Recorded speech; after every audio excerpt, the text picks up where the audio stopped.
Exercice 4, une histoire de travaux.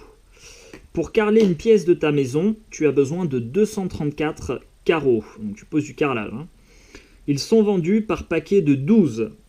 Combien de paquets dois-tu acheter et combien de carreaux te restera-t-il? Donc là, on est dans le même genre d'exercice que le précédent. On va poser la division euclidienne de 234 par 12. Donc on regarde combien de fois au maximum on peut mettre 12 dans 234. Allez, on récupère la feuille de brouillon, c'est reparti, calcul mental. Alors, si on met déjà 10 fois 12, ça fait 120. C'est pas suffisant, on va aller jusqu'à 234. Alors, tu peux remarquer que 234, eh bien, c'est presque le double de 120. Parce que le double de 120, c'est 240. Donc, je ne vais pas mettre 10 fois 12, je vais essayer de le mettre 20 fois. Alors, 12 fois 20, c'est la même chose que 12 fois 2 dizaines. On a dit 20, c'est la même chose que 2 dizaines. Alors, 12 multiplié par 2, ça fait 24. Donc, 12 multiplié par 2 dizaines, ça fait 24 dizaines. Et 24 dizaines, ça fait 240. Très bien. Moi, j'en veux que 234. Donc, je ne vais pas mettre 12 fois 20, je vais juste mettre 19 fois mon nombre 12. Du coup, je vais enlever 12 ici, puisque je l'ai mis une fois de moins. De 20, je suis passé à 19. Et 240 moins 12, ça fait 228. Voilà.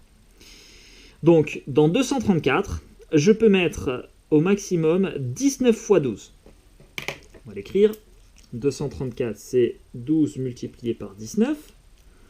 Tout ça, ça fait 228. Et on va avoir maintenant le reste. Donc, de 228 pour aller à 234, il faut qu'on rajoute 6. Voilà. Alors, si tu achètes uniquement 19 packs de 12 carreaux, bah, il va t'en manquer, tu n'en auras que 228. Du coup, il va falloir que tu achètes un pack supplémentaire. Donc, on va en acheter 20. Et du coup, on aura quelques carreaux supplémentaires.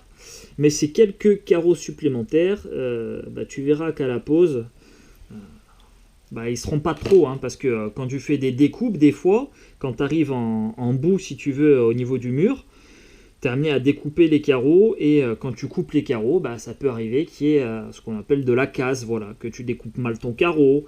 Ou alors même en le manipulant, tu le fais tomber, il se casse, etc. Donc tu as toujours besoin de quelques carreaux supplémentaires. Donc 12 fois 20, on a dit ça fait 240. Je ne suis pas, pardon. Hop, 240. Donc tu vas acheter du coup 20 packs de 12. Tu auras 240 carreaux. Et ça t'en fera du coup 6 en plus. Si tu n'as pas de casse. Donc il faut acheter. Je veux dire, tu dois acheter. Tu dois acheter 20 packs. 20 paquets.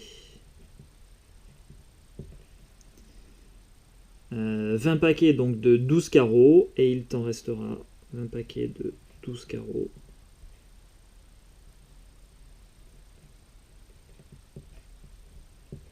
Et il t'en restera 6, puisque tu en auras 240 au lieu de 234. Et il t'en restera 6. Question 2. Pour peindre, tu as posé le carrelage, parfait. Tu veux peindre maintenant ta maison. Tu as besoin de 43 litres de peinture. Allez, on imagine que tu vas tout peindre de la même couleur. Ça va être joyeux à l'intérieur. Allez, tu as besoin de 43 litres de peinture. Combien de pots de 5 litres vas-tu acheter? Et combien de litres restera-t-il dans le dernier? Bon, là, encore une fois, on est dans quelque chose de très théorique parce qu'en pratique, ça se passe rarement en fait, comme dans la théorie. Alors, 43 litres, il nous faut combien de pots de 5 litres? Donc 43, combien de fois on peut mettre 5? Allez, on pose la division euclidienne de 43 par 5. On connaît la table de multiplication par 5. On sait que 5 multiplié par 8, ça fait 40. Et de 40, pour aller à 43, il faut qu'on rajoute 3. Voilà. Du coup, si tu achètes que 8 pots de 5 litres, ce ne sera pas suffisant, tu n'en auras que 40. tu en achèteras un supplémentaire. Du coup, on va acheter 9 pots de 5 litres. Et avec 9 pots de 5 litres, ça fera 45 litres. 45 litres, ça te fera 2 litres de plus que prévu. Encore une fois, tout ça de façon théorique. Donc, tu dois acheter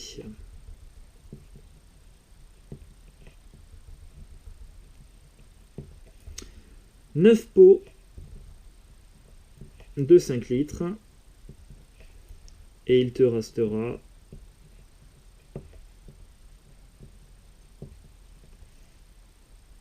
2 litres. Et enfin, troisièmement, pour couvrir le toit, tu as besoin de 888 tuiles. Elles sont vendues par paquet de 20. De combien de paquets as-tu besoin et combien de tuiles te restera-t-il? Eh bien, on y va. On va regarder, on va faire la division euclidienne de 888 par 20. Donc, on va regarder combien de fois au maximum on peut mettre 20 dans 888. Allez hop, un peu de calcul mental, on y retourne. Alors, 20, si tu le mets 10 fois, ça fait 200. 20 fois 10, 200. Nous, on va aller jusqu'à 888. Donc on va pouvoir le mettre plus de fois que ça. On va le mettre 2 fois plus de fois. Tu vois, au lieu de le mettre 10 fois, je le mets 20 fois. Du coup, le résultat sera 2 fois plus grand. J'ai mis 2 fois plus 2 fois 20. Donc le résultat sera 2 fois plus grand et ça fera 20 fois 20, 400.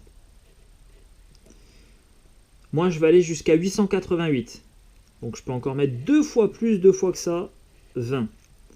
Donc mon nombre 20, au lieu de le mettre 20 fois, je vais le mettre 40 fois. Et j'aurai du coup le double de 400, ça fait 800. Très bien, je m'en approche. Il me reste encore 88. 88, tu vas pouvoir mettre encore 4 fois 20 dedans. Donc si tu fais 20 fois 44, ça va faire 880. Pour ça, c'est facile, hein. Regarde, tu dis 20 fois 44, c'est la même chose que 44 fois 20.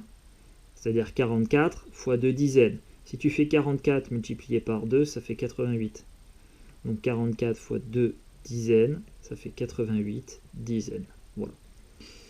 Donc tu peux mettre 44 fois 20.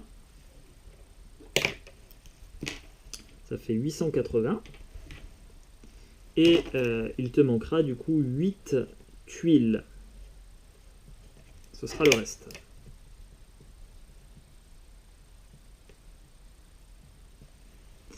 Donc si tu achètes que 44 paquets de 20 tuiles, ce ne sera pas suffisant. Il va falloir que tu en achètes un de plus pour combler les 8 tuiles manquantes.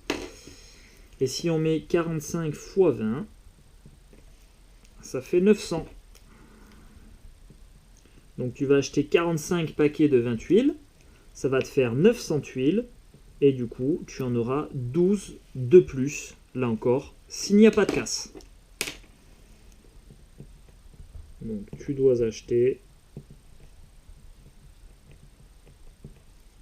45 paquets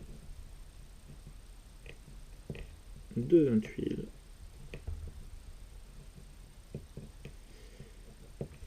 Et il t'en restera